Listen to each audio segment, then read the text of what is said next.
Good evening, and thank you so much to both our in-person and virtual attendees for joining us today. We know that our students have had a very busy weekend of polar plunges, ski races, skating, and other winter carnival activities, made even more exciting by yesterday's snow. And I saw the ice sculptures, and I want to know how I get to vote. Is there a way for me to cast my ballot? Because I was very excited about the sculptures.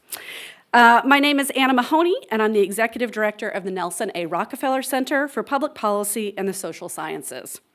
Our center is very grateful to our co-sponsor, the John Sloan Dickey Center for International Understanding, for joining us in hosting this timely conversation. Our program tonight is brought to campus as a Brooks Family Lecture, established in 1990 by Babert V. Dexter Brooks of Westport, Connecticut. These lectures were created in order to foster a balanced discussion on campus of national and international issues. Mr. Brooks graduated from Dartmouth in 1947 and from the Amos Tuck School of Business Administration in 1949. As a reminder, Dartmouth is committed to protecting free expression and peaceful dissent. With that, we would ask that you do not interfere or disrupt today's program, which would include preventing attendees from seeing or hearing our guest and moderator or interfering with our guest and moderator's ability to speak or be heard. We will make sure there is time for audience Q&A, and we will prioritize students' questions. So when we get to that part of the program, please raise your hand, and we will try to get to as many questions as possible. We do ask that you wait for the microphone to begin asking your question so that both our in-person and virtual audiences can hear you. So there'll be mics, and you'll be able to see them coming down the aisle. We are so lucky to be joined by our guest moderator, Joyce Giffra, class of 1991. Joyce is a communications professional with extensive experience working in government, corporate, and nonprofit organizations. She served in the White House Office of Media Relations under President George H.W. Bush and Deputy Press Secretary for U.S. Senate Majority Leader Bob Dole. Joyce also worked as the communications director for the Dole-Kemp 96 presidential campaign.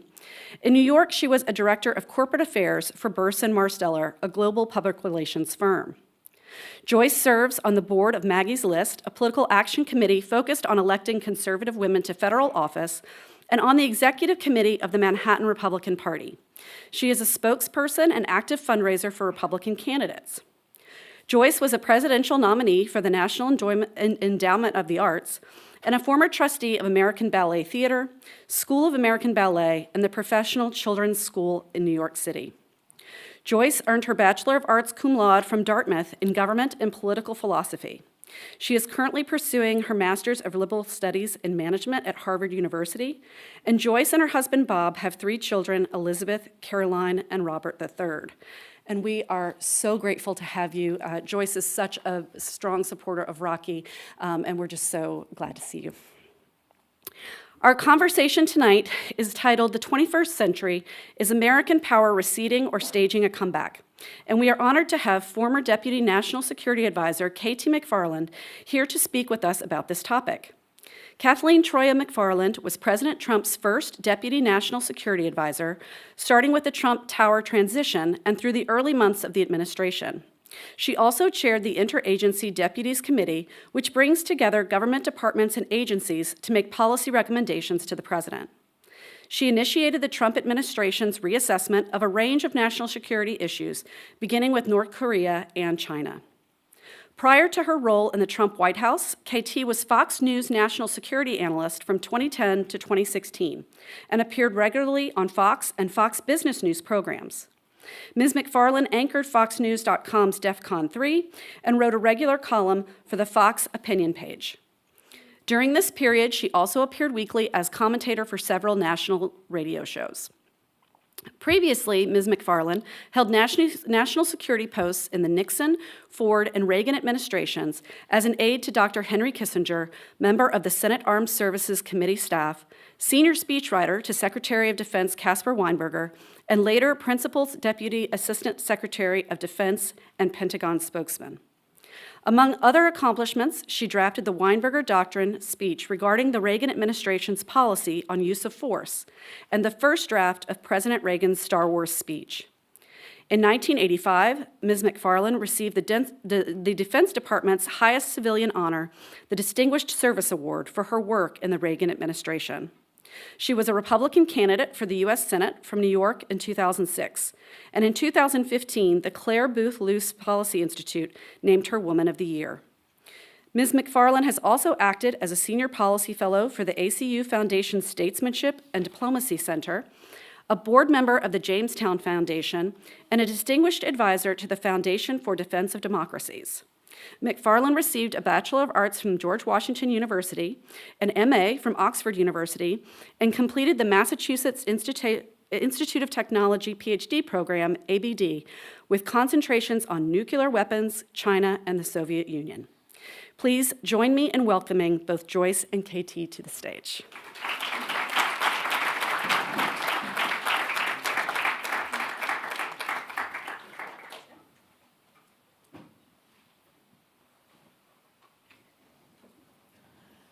One second while I plug this back in. Okay. Do you need help? No, I think we're Okay. good. You can hear me, right? Okay. Good. All right. Well, thank you so much, Anna, for that warm welcome, and to Jason for hosting us here. It's a real pleasure to be back at Dartmouth and to hear from my dear friend, KT McFarland, especially at this time of transition. And as we all know, it's been a flurry of activity the past, I don't know, it's been 21, 22 days with President Trump in office again. And I wanted to see, amidst all this flurry of nonstop activity, if we could take a little bit of a step back to look at the bigger picture in terms of two issues that you've been speaking about this morning. One, in terms of how we're keeping America as a superpower in terms of energy independence. And number two, talking about maintaining free trade and what this threat of tariffs really means. Well, first of all, I just want to thank you for having me back. I was first at Dartmouth in the late 60s, early 70s because my college boyfriend was at Dartmouth. The big difference is that there are now women here because there were not women here. It was a lot more fun then, actually, to come. But it's wonderful to be here. But it's great to be back, and I'm just so thrilled that, again, you have 2 feet of snow and ice sculptures, and I'm sure you're playing beer pong at the fraternities. So it's an honor and a pleasure to be here. Thank you very much for having me. I'm glad you asked the questions, because I think if you look at what President Trump will do, a lot of it will be a continuation of what he did in his first term. But the 2 guiding principles are going to be energy, and they're going to be American trade. And they come from a sort of a different base. So what happened when President Trump was in his first term is that all of a sudden energy, particularly oil, but oil and natural gas, had become to the point where the United States, which had had to import oil and natural gas for years and years and years and was subject to the whims of the Middle East and to OPEC and to the trade market, we all of a sudden by 2016 had the ability to get oil and gas from rocks, from shale. And although we'd always known we could do it, but we never could do it efficiently, cheaply, safely, conveniently. But by 2016, we could do it in a competitive way. So what that meant is the United States could suddenly be energy independent, oil independent from the Middle East. We didn't have to be sort of sucked into the Middle East wars because we had our own energy. We didn't need their energy. And that was really predicated a lot of his first term. And he understood and grasped the strategic significance of that. And so he pushed for United States energy production. So at the beginning of Trump's term, then in January 2017, oil was about $140 a barrel. By the time Trump left, it was about $50 a barrel. Now, that was great for our economy, but it was devastating for our enemies, for our adversaries, Russia particularly, and Iran, both countries which needed high oil prices to pay for their entire budgets. So that now, fast forward to today, that in fact is now going to be, I think, the centerpiece of President Trump's foreign policy, national security policy, and probably economic policy for the domestic homeland. So he's talked about, drill, baby, drill. Well, what that means, he's going to go back and do what he did before, which is to unleash the American energy industry, which in the last 8 years has probably figured out how to get energy faster, cheaper, better, more abundantly, safely, securely than it was even before. So he now talks about energy dominance. What that means is not only are we independent, not only do we have enough for ourselves, but we have so much energy that we can power the entire world for hundreds of years, just with our energy, for hundreds of years, cheaper than anybody else can. So we, the United States, are in a position for the first time of setting the global price of oil. Our companies, privately owned, make a profit if oil, I'm going to adjust it for inflation, but if oil is about $50 a barrel. Russia, Iran needed about $100 a barrel because it pays for everything else. So we're in a dominant economic position. The knock-on effect of that is that not only is it great for our economy, it's great for our manufacturing, because it means that American manufacturing, with our peer competitors, manufacturing competitors, where you figure with, whether it's Japan or the European countries, a lot of the prices of manufacturing are fixed costs. Labor is about the same amount, raw materials are about the same amount. But if our energy is much cheaper than everybody else's, then we're making products that are more competitive. We already know American products are better than a lot of other countries in quality, but they can now be cheaper. And because the other countries, the European countries, the Asian countries, all have to import oil and natural gas and any kind of energy. They don't have it. They don't have it like we have it. So it's great for our economy, but what it then has the knock-on effect in our foreign policy is that, again, our adversaries, Russia in this case and Iran, are going to be really squeezed. They're going to be squeezed very badly, very quickly, because the price of oil will be below where they need it to pay for everything else. The other thing will happen is our allies that we want to have good relationships, and I'm thinking particularly in Europe, will be in a position where they don't have to be blackmailed by Russia, because Europe had made the decision several years ago to be completely dependent upon Russia for its energy. And then Russia has used that as a tool, diplomatic tool, blackmail tool. And so we go to the Europeans and we could say, look, buy our stuff, cheaper, better, faster, safer, cleaner. And you don't have to be subject to the blackmail that the Russians have been imposing on you, particularly for Ukraine. So I think that will be the nexus of the foreign policy. If you think, great, cheap energy, we have a strategic advantage nobody else has, and that will help. The other thing, and again, coming as a businessman, I think he understands the importance of money and trade. And what's happened even in the last several years is that the United States economy, we are the biggest market in the world by a lot. And our economy, whether Republican or Democrat, our economy continues to grow, our technology continues to do well. But what it means to other countries is that they need to sell stuff to us. And we don't need to necessarily buy stuff from them. We have a lot of places we can buy stuff. Now, it may be that we have to, if they're a tariff war, for example, we might feel a little pain, but they're going to feel a lot of pain. So what that does is gives somebody like President Trump or whoever is in the White House an enormous amount of bargaining leverage. So when Trump talks about tariff wars, he doesn't want to have tariffs, but he wants to use tariffs as leverage. And I think you've seen in the last 2 or 3 weeks that that's been pretty effective. The threat of tariffs to a number of countries has meant they've had to come back to the negotiating table with us. So I think he will continue to use that economic leverage. It's not just that our economy is doing well, but our peer competitors are doing badly. So the European countries have zero economic growth. Even places like Germany, they're flatlined. China, which we were all very worried about several years ago, China has not recovered from COVID. China had hoped to create a domestic market for its own production. It has not happened. So China, which is now experiencing some kind of growth, maybe we're not sure about the numbers, but it's nothing like it was 5 years ago. So China, as well as the European countries, they're not the places where you got to sell stuff. It's going to be the United States, and that'll be to our great advantage. And I would say that the third thing, which you didn't ask about, but what motivates President Trump in the quote, America first, what does that mean, America first? And I think his feeling is, and I would share it, is that the post-war period, I'm going to jump back, this is kind of complicated, but at the end of World War II, we tried to figure out, how do we not have World War III? And so with the Marshall Plan, we had given economic and security assistance to our allies and even our former adversaries to say, we will help build your economies. We'll help you, even if it's at the expense of our own economy, we'll help you develop an economy. We will also provide for our mutual defense, and we'll pay for most of it. So you guys can get your feet back on the ground, and you can rebuild your societies, you can rebuild your economies, and then you'll become competitors of ours and trading partners, but we're not going to go to war again.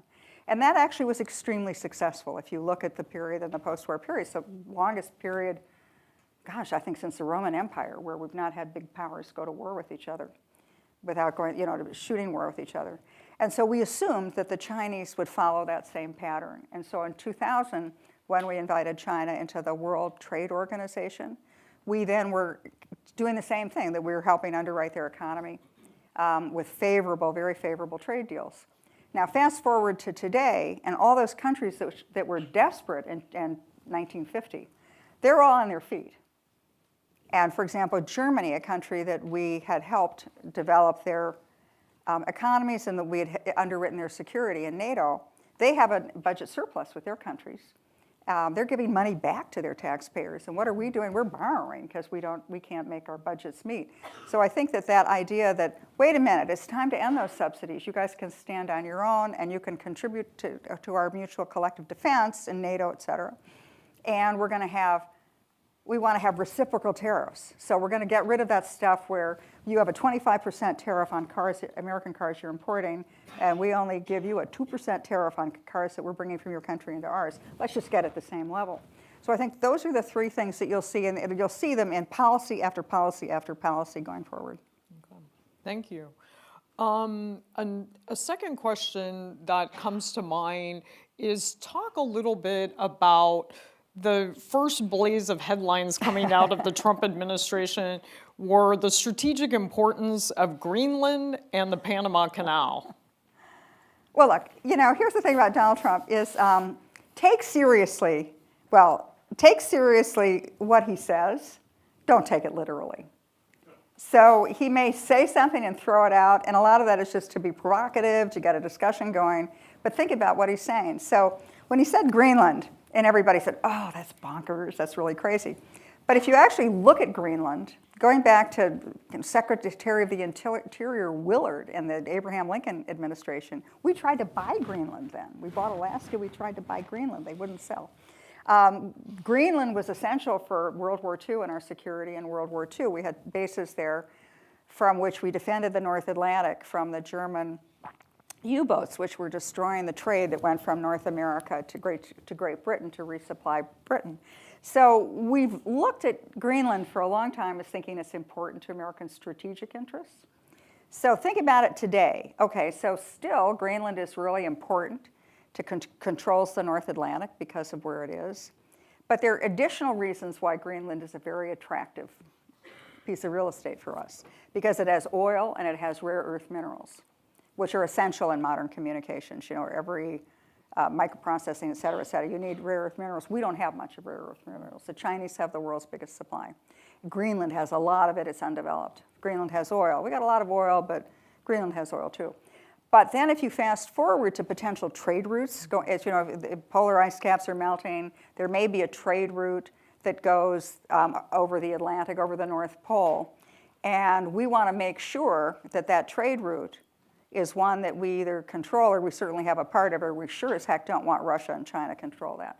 So Greenland will be essential to that.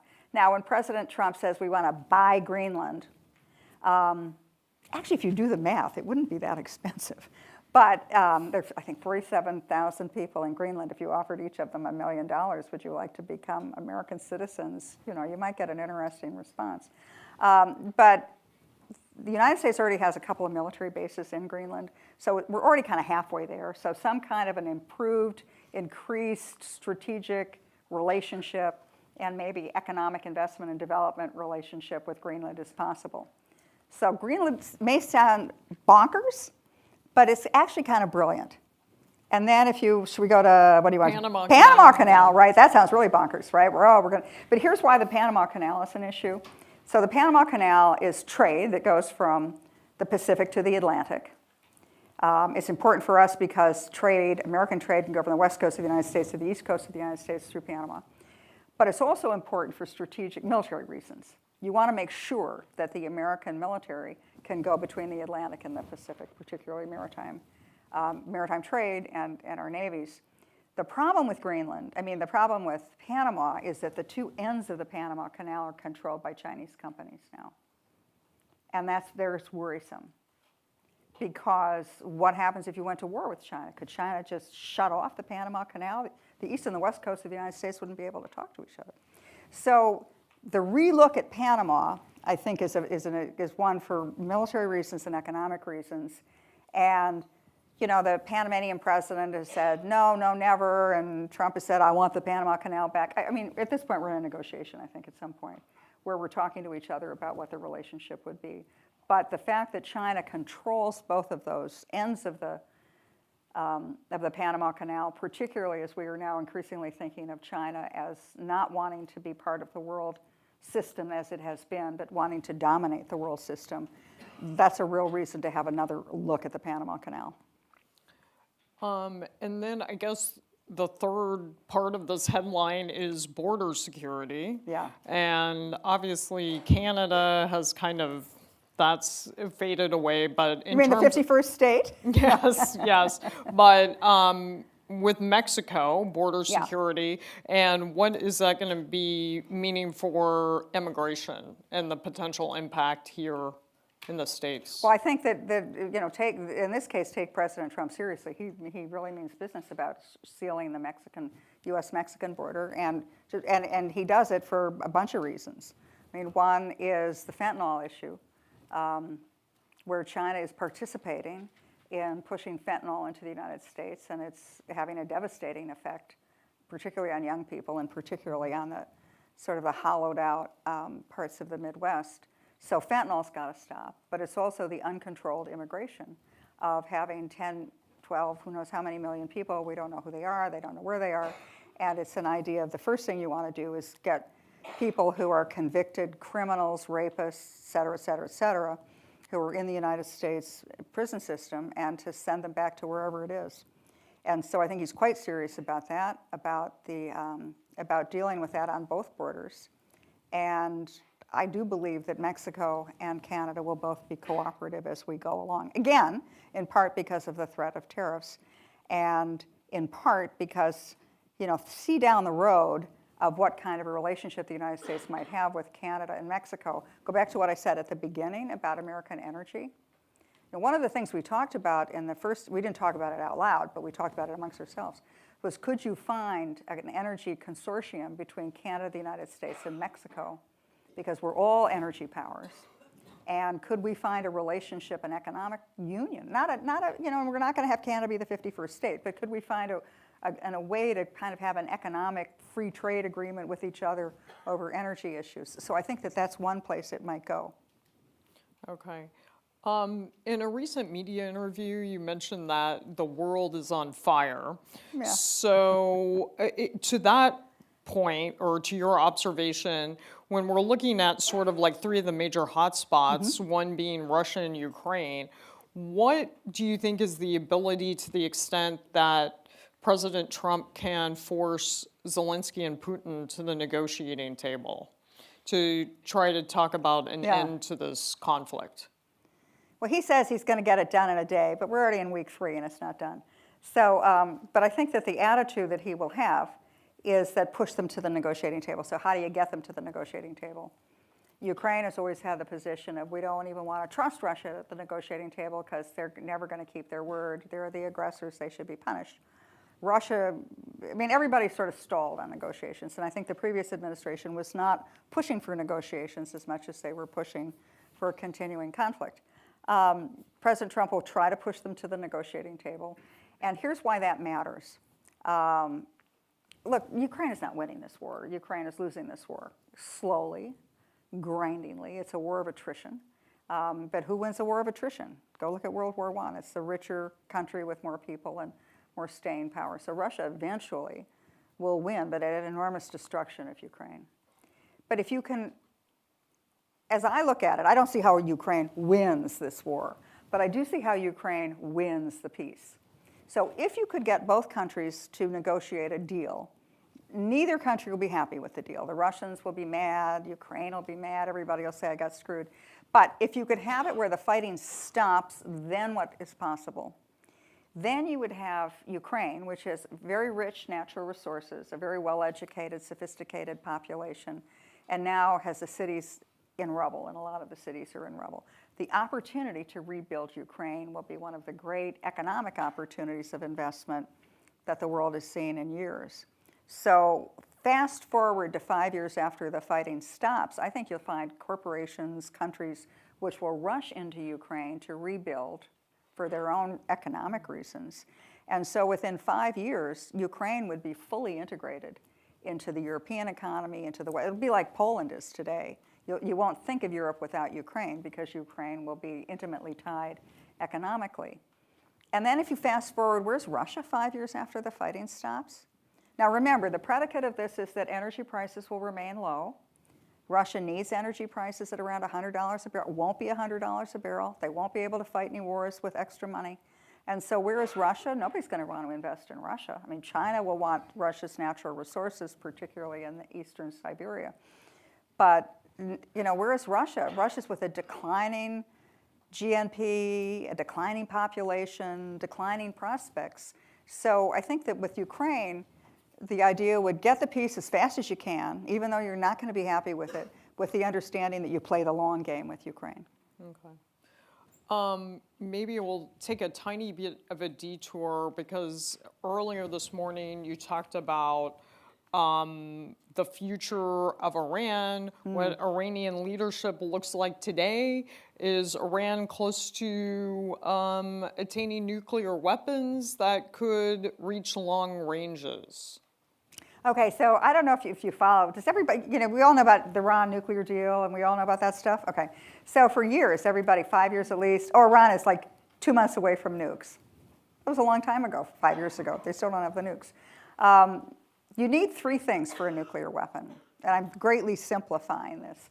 But the one thing you need is enriched uranium, and we know that Iran has been enriching uranium, and we know that they probably have enough to have not very efficient nuclear explosion, but they probably have enough for, 3 to 5 nukes. The next thing you need is the blueprint that pulls it all together.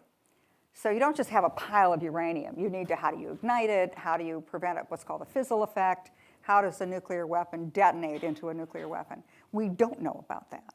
We don't know if they have the blueprint. We think they may have gotten some stuff from the Pakistanis 20 years ago, but they've not demonstrated they know how to put it all together. The third thing that you need for a nuclear weapon is missile technology. How do you deliver the nuclear weapon to your enemies? We've always assumed that you needed to have missiles, which is very sophisticated to have missiles that can go from one country to another, one continent to another. But we know that the Iranians have worked on those, and we know what they've tested. We know that they have missiles that are capable of carrying nuclear weapons that could hit Europe, that could, maybe not the United States, but could hit a lot of other places. So they have 2 of the 3 that we're sure they have. We're just not sure about that middle factor. When I look at Iran now today, I'm thinking, okay, so how do you deal with that? How do you convince a country not to go ahead or to prevent them from having nuclear weapons in one way or another? And again, go back to my predicate, which is that energy prices are going to be low, and Iran is not going to have the excess profits that it's relied on for the last several years to fund its proxy armies, to fund its nuclear program. So if you look at Iran from a strategic position, so Iran has never been a country which sort of has the military at the border, or the air defenses within its periphery. Iran has always had forward defenses. So the proxies in Lebanon, Hezbollah, Hamas, the Houthis, have always been the sort of first line of defense for Iran. And then Iran has had anti-missiles, very sophisticated anti-missile systems that have been located in Syria. So Iran has been assured of its own defense for a number of years. Nobody can attack Iran and get away with it. Israel can't attack Iran. You can't go after the nukes because Iran has this very sophisticated perimeter defense. That perimeter defense is gone because of the Israeli actions of the last several months after October 7th. So Israel has decimated Hezbollah. Hamas doesn't really exist. The Houthis are on the run. And most significantly, which nobody paid a whole lot of attention to, but Israel bombed and destroyed the Syrian missile defense systems in Syria that would protect Iran. So Iran is now, for the first time ever, naked, defenseless.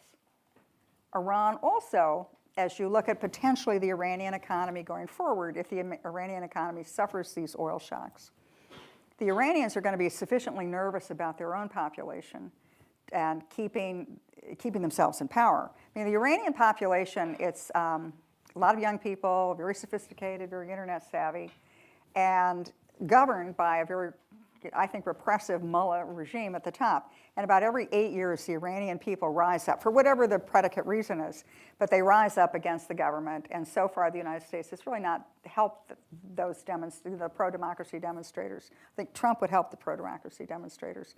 But if the Iranian leadership looks and says, okay, we're naked, we have no defense anymore, we can't count on a lot of money coming from our oil revenues, we don't have any other things that we make a lot of revenues, and we potentially have a very restive middle-class population.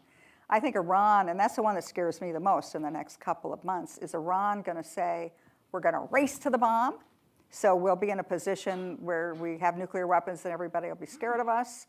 Or are we going to go to a negotiating table and figure out how we have some kind of a peaceful situation with our neighbors? And I don't know the answer to that. If Iran looks, and again, we don't know where Iran is in this nuclear program. It would be very difficult to militarily destroy Iran's nuclear program. So a lot of the decision making will come from Iran. I just want to, this is kind of complicated, but I'd like to jump back, if I could, and talk about the Abraham Accords and why that made sense. We know what the Abraham Accords are, right? A peace between Israel and the Arab countries, the rich oil countries from the Middle East. They looked, in the first Trump administration, the Arab leaders, a lot of whom had been, I think some actually had gone to Dartmouth, but they were a younger generation. They were used to being educated in the West. They were comfortable in open societies, open economies, and they were now increasingly in charge in these Arab countries, UAE, Saudi Arabia, et cetera. And when they looked at American energy possibilities, that we could be energy dominant, we, the United States, would set the price of oil low.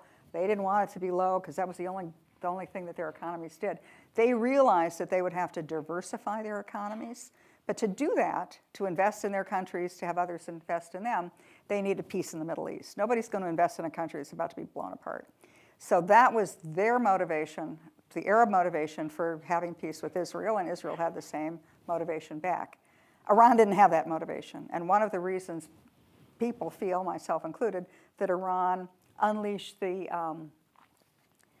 Hamas against Israel on October 7th was to sabotage those peace agreements between Israel and the Gulf Arab countries. At some point, will Iran continue to want to sabotage, or will Iran say maybe the opportunity is a better one for us to make the peace? And again, I'm not getting in the head of the mullahs, but if I'm a mullah right now and I'm thinking, I have just watched the Israelis get into my pager systems, into assassinating the head of Hamas, who was living, just a couple blocks away from the head mullah in Iran, and they killed him with a bomb that nobody knew anything about, and my people were protecting him. I'm actually kind of getting a little nervous about my own security at this point. So I think that there will be a real incentive for Iran to do something different than what they've done. Okay, thank you. Coming back to the U.S. In the current administration, tell us a little bit about Secretary Hegseth had a town hall meeting for his Pentagon staff and for civilians as well to talk about shakeup in the Pentagon and talked about the importance of a top-to-bottom audit that supposedly hasn't been enacted since 2018, and also his philosophy about using a philosophy of deterrence in terms of foreign policy. Okay, so full disclosure, I've known Pete since he got back from Afghanistan and Iraq like 20 years ago when he was like your age. And so I look at him and think he's a very good choice for this position now. He's an unusual choice, right? Usually the Secretary of Defense is either a business leader or somebody from the defense industry or the president's best friend for a long time in standing. But Pete Hegseth, who's come back from war and had to adjust to civilian life again and remake himself, he understands how you do that, which a lot of people don't, and he understands the toll that 20 years of forever wars have taken on our military. You know, I think, what is it, 33 people, veterans, commit suicide a day, which is a staggering number. We've broken our military, and we've broken the men and women that we had on back-to-back deployments and forever wars that we couldn't win. And so Pete understands that, and I think that he's a symbol to the men and women in the armed forces, which we need to rebuild the morale and the conditions of our military. And so I think he's very good for that. The management of the Pentagon will fall to the number 2. The Deputy Secretary of Defense is the guy who's a guy or gal who's in charge of procurement, of personnel, of all the chief. He's like a chief operating officer. And that person is someone who's had an enormous amount of experience in business, running businesses in the defense industry. So the two of them are a good team. Now, when Pete talks about deterrence, deterrence means that, I mean, Reagan said it best. And Reagan just said, look, America doesn't start fights. We don't want to go to war. We just want to have the strongest, meanest military that nobody wants to pick a fight with us. And if they do, we're going to make sure that we win that fight.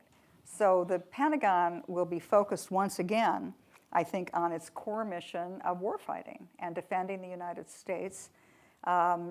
President Trump feels, and a lot of people who elected President Trump feel, that over the last number of years that our military has focused on more social issues and less on warfighting. And the way it was explained to me, my daughter went to the Naval Academy. She's a surface warfare officer.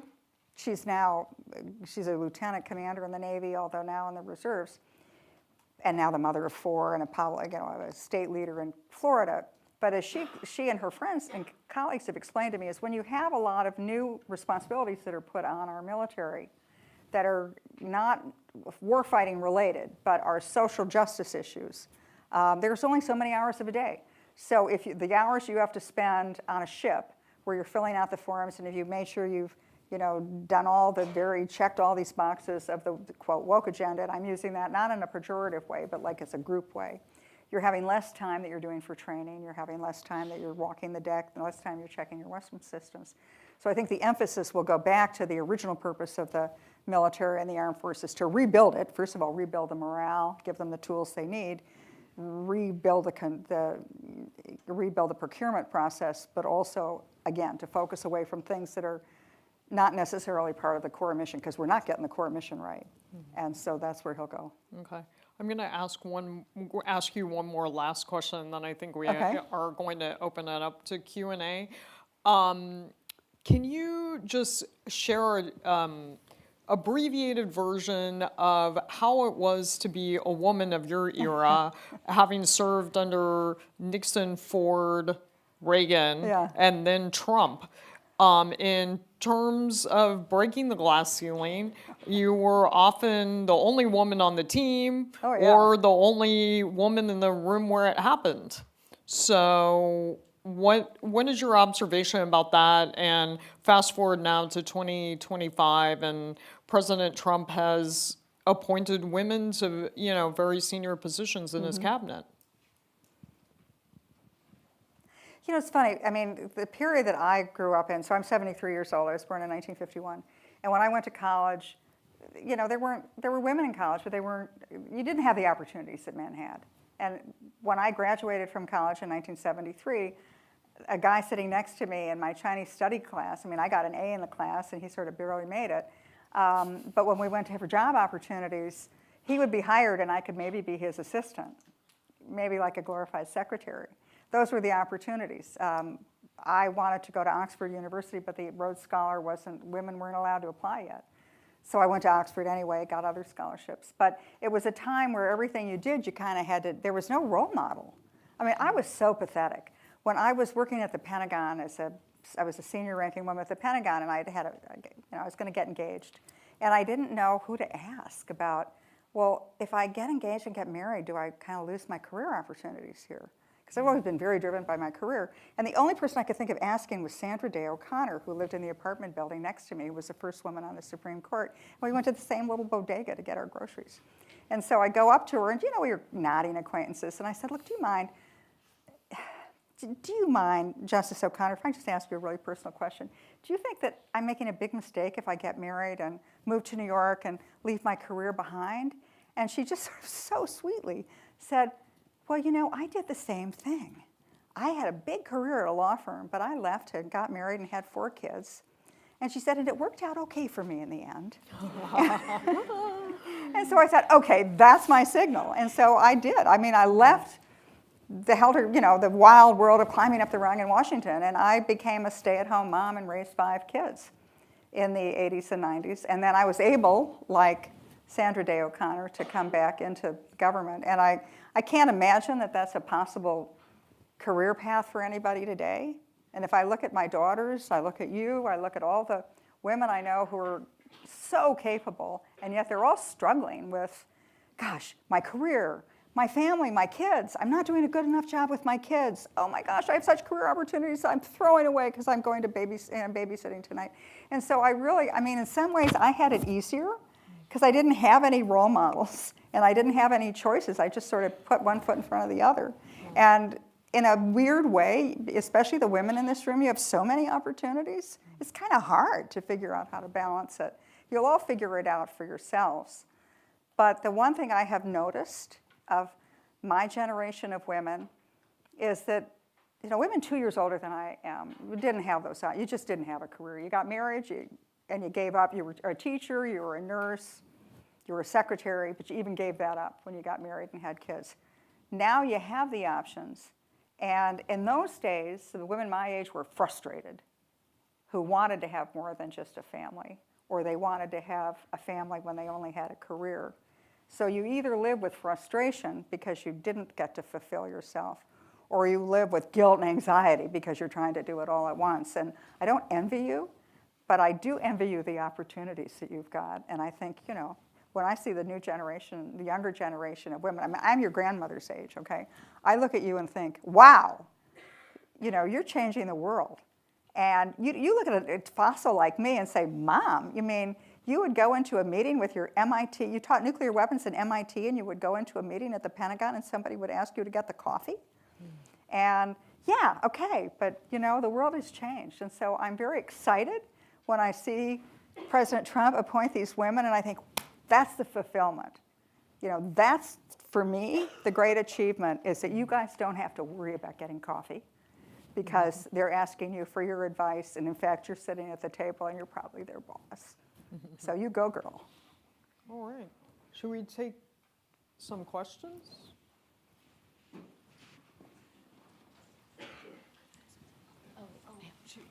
You can do it.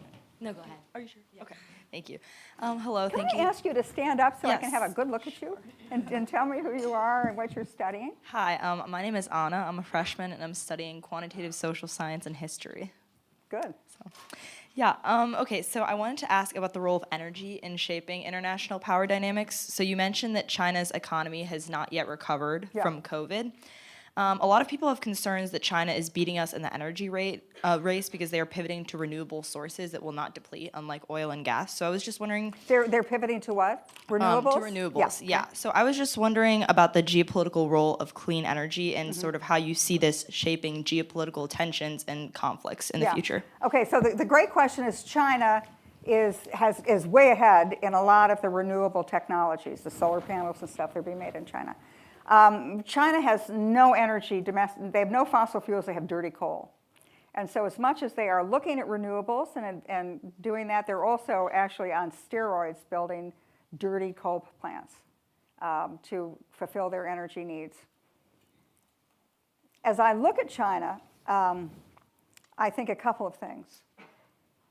Historically, energy, since the 1830s, whichever country has its own domestic supply of energy has been the country that's had an enormous advantage.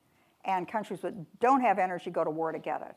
So World War I, in part, happened because Germany wanted access to energy. Britain was rich because it had coal. Germany was rich because it had coal, but they wanted access to oil. World War II started because the Japanese had no energy of their own, and the United States controlled a lot of the oil coming out of the Western Pacific, and we shut it off to Japan, so that's why Japan attacked Pearl Harbor. we fight these wars over energy. And the fact that we have it and the fossil fuels that we have, if you look ahead at where does renewables get us, I mean, I'm a big believer in renewables, but I think they're not there yet. The technology isn't there. The infrastructure isn't there. No matter how many Green New Deals you have, it's not there. And it may not be there for 5 or 10 years, no matter how many resources you throw at it. So what do you do between now and then? I mean, to meet your domestic energy needs right now, or the world's energy needs right now, you need to have fossil fuels. So how do you have it better fossil fuels? Well, what's the cleanest fossil fuel there is? It's natural gas. And who makes the cleanest fossil fuels of anybody? You know, we have the most regulations around our fossil fuel industries as anybody. So ours is cleaner, better, safer. So as a bridge fuel between the golden years of, you know, the future of renewables, hopefully someday soon, but the future technology is us, and it's natural gas. Now, that's where it was as of 18 months ago. Fast forward to AI. And AI is going to require far more energy needs than we even thought 2 years ago anybody would need. It's very energy intensive. So whatever we thought our needs were going to be going forward, they've now changed a lot in the last 18 months, 2 years. We know that AI is going to probably need double the amount of energy, of however you get it, that we have today. So again, I think that's another reason that the United States is going to be in a pretty good position energy-wise going forward. I hope renewables are there, but they're not there now. And the increased demand of them, immediately increased demand of them, means that we're going to have to look at fossil fuels even more seriously.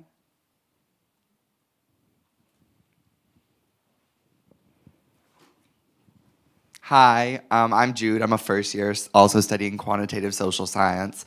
I was curious if you could elaborate on what you mean by the US military being preoccupied with social issues.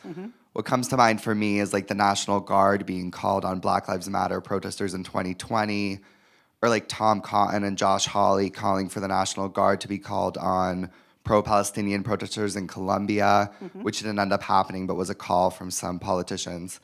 That's what comes to mind for me, but I have a feeling we have different thoughts on that matter. So I'm kind of curious as to what you mean by the military being preoccupied with social issues, and if you could elaborate on some of the specifics of that.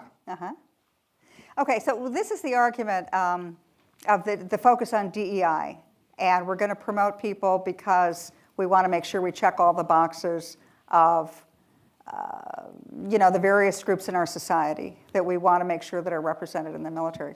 The military actually, which people would probably be quite surprised at, was one of the forefronts of integration. In the 1950s, we had a completely segregated society during World War II, for example, but after World War II, Harry Truman was president, and he desegregated the military.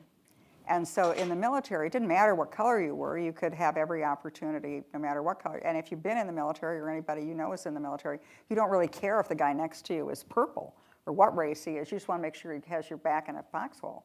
And so I think that was the right place that we tried desegregation, and it was extremely successful in the military. I mean, one of my former colleagues, the late Colin Powell, was one of the first Black generals who rose to be chairman of the Joint Chiefs of Staff. He was Secretary of State, and just an extraordinary human being.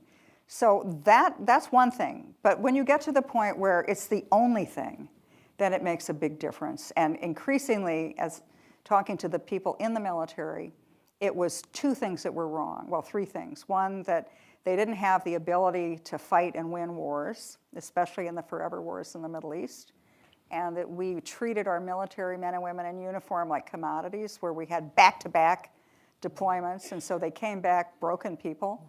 And again, if you see the suicide rates of how many, more people die from suicide than we've had die in conflict by an order of magnitude. And so there's something wrong with that. And then if the focus is going to be on checking the boxes, are you really focused on the warfighting and the person who's sitting next to you in the foxhole is going to do the job? It's a matter of resources, and it's a matter of time. And if you're going to spend a lot of time working, more concerned with the social issues and checking the box of which group is represented, you're not going to have time or bandwidth or the resources to do the other thing, which is to defend the United States and take care of the armed forces. And particularly in a world where the ability of our armed forces matters. Not because you want them to go to war, but you want them to have everybody so afraid to go to war with them that they stay home and don't pick a fight with the United States.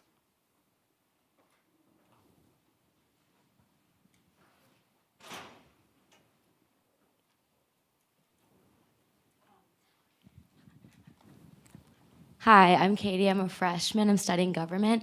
And on this topic, I kind of wanted to ask you what your opinion is on Hegseth's statement that the military may be lowering kind of accommodations to like accommodate women and like lowering their standards. And I wanted to know if you agree with that or how you interpret that. Okay, so this is the question of to have women, and it kind of follows on your question of are we so excited and interested in having women that we're willing to lower our standards so that women can pass certain tests that men can't. Again, I've got a daughter in the military and went to the Naval Academy, had to do all those same tests. And, you know, let's face it, a woman can't carry as much weight as a man can. A woman has certain disadvantages, particularly physical disadvantages.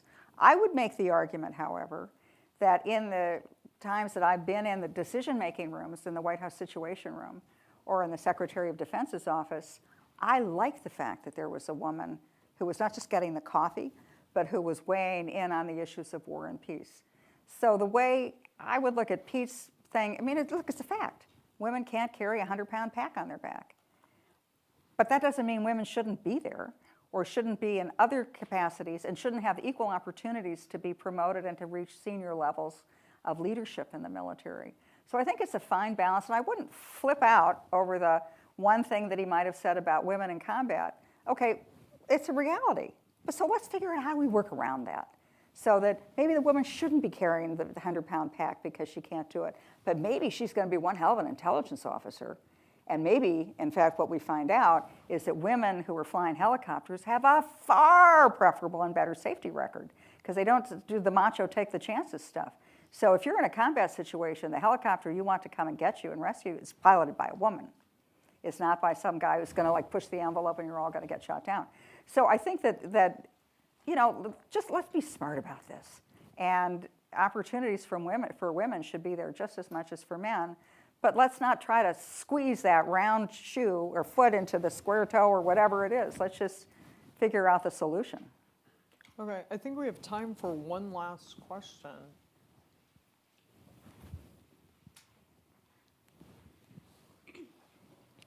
Hi, my name's Joy. I'm a gov major here at Dartmouth. I'm also a freshman.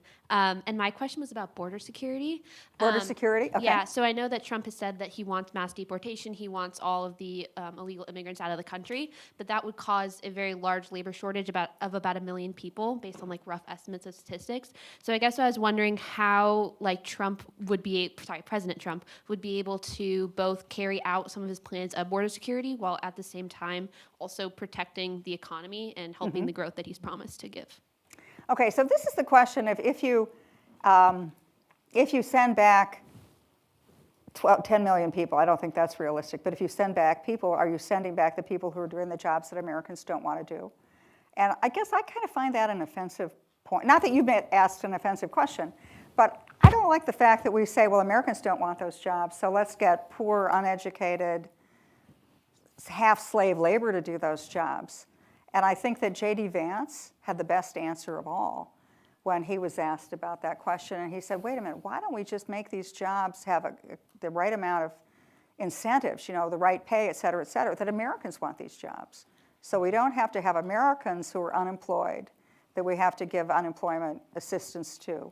And then we have to bring in unskilled poor laborers who are going to work at sort of half their salaries to be serfs in the United States. So I'm looking at it differently than maybe a lot of people are. I think that let's just figure out how to have Americans have jobs and have good jobs and a good living and not have to think that we need to import people who are going to be our janitors and cleaning ladies and work for substandard wages. I think it's better for the economy. I think it's better for the country. It's better for who we are. And I think it also is probably better for American security and better for American everything. That everybody who's here, who is entitled to be here and legally here, should have an option for the American dream. And that's not what we're giving these people. We're not doing them any favors. So that's where I am. Okay, KT, thank you so much Thank you. for sharing all your insight and experience. We really appreciate it. Thank you very much. Thank you so much to our audience for joining us this evening. And if you all could keep your seats, we want to let our speakers head out first. They need to be able to get through the crowd. And we hope to see you at next Wednesday's event about journalism and our upcoming programs with Representative Seth Moulton and Governor Josh Stein. Thank you so much, everyone.